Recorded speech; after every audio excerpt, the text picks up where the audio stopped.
नमस्कार, मैं हूं प्रदीप कुमार। आप देख रहे हैं पॉलिटिकल आइडिया। पॉलिटिकल आइडिया के आज के इस अंक में आप सभी दर्शकों का बहुत बहुत स्वागत है।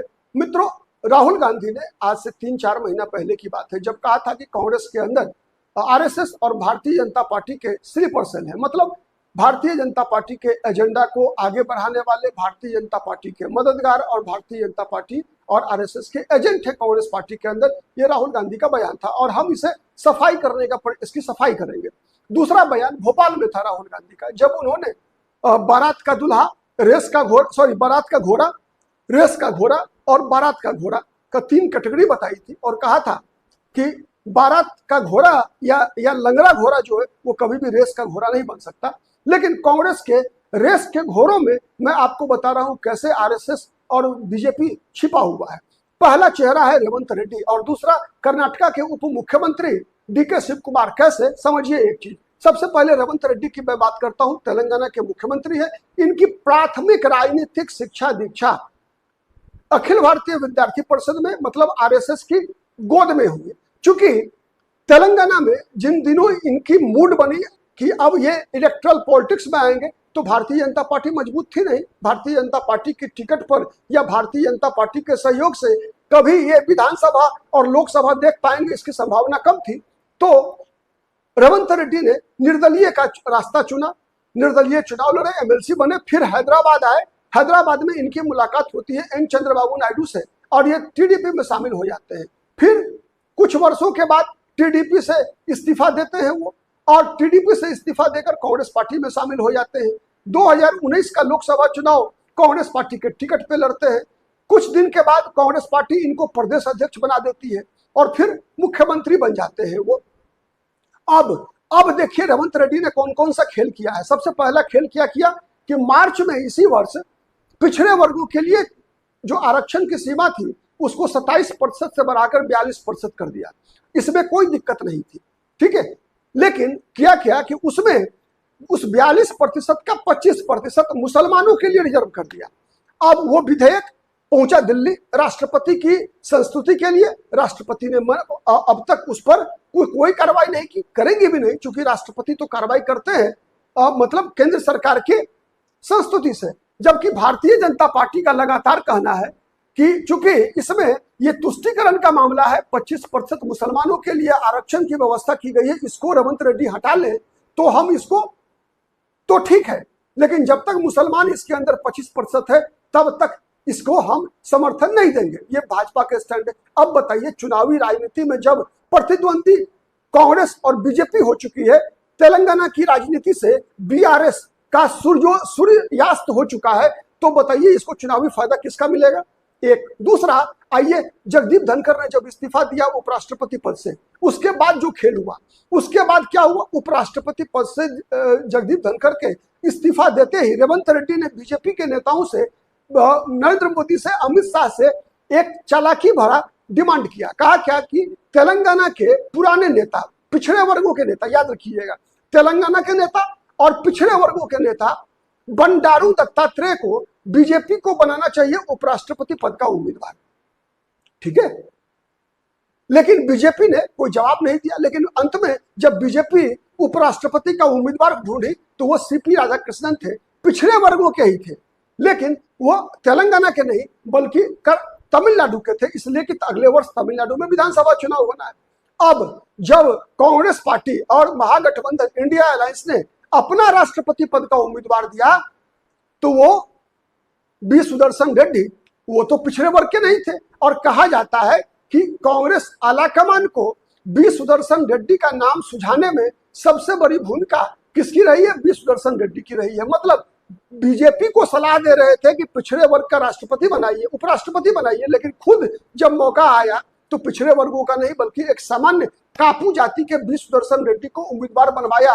कौन, रेवंत रेड्डी ने, ठीक है। अब अनुमान लगा लीजिए कि इन दोनों मुद्दों से अब बीजेपी के जो बंटी संजय कुमार है तेलंगाना में, वो अब इसको मुद्दा बना रहे हैं। बताइए इससे फायदा किसका है, बीजेपी का या कांग्रेस पार्टी का। एक दूसरा, आप आ जाइए डीके शिव कुमार, कर्नाटका के उप मुख्यमंत्री हैं। बेचारे को उम्मीद थी कि उनके पास जो संसाधन है, जितनी शक्ति है, उसके आधार पर राहुल गांधी उनको कर्नाटका का मुख्यमंत्री बनाएंगे। लेकिन इस सिद्धारमैया के कारण मुख्यमंत्री बनने की संभावना जब धूमिल होती जा रही है, तो डीके शिव कुमार ने पहला काम क्या किया? लगातार अमित शाह के साथ मंच शेयर करना, लगातार हिंदूवादी बयान।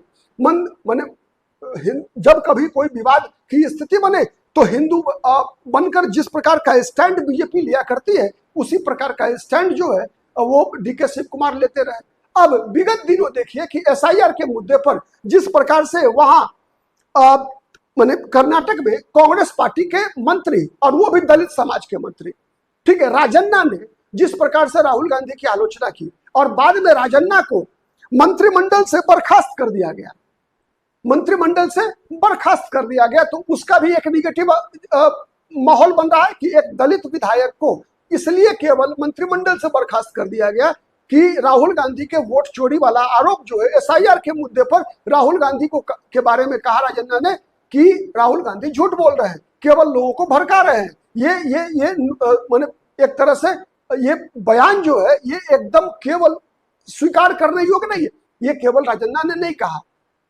और उसके बाद और किसने कहा मैं बताता हूं, लेकिन उससे पहले ये बात समझिए कि वहां हुआ क्या।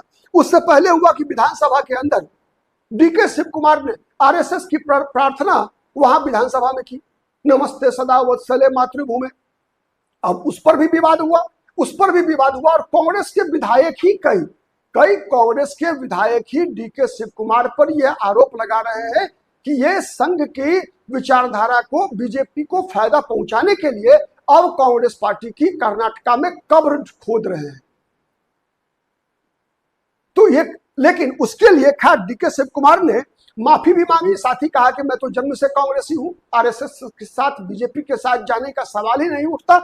लेकिन साथ ही राजन्ना की बात का, ठीक है, राजन्ना की बात में कुछ भी गलत नहीं होने का एक विषय बताया कि राजन्ना ने जो कुछ भी कहा, ठीक है, उसमें कोई जो है नई बातें नहीं है, ठीक है।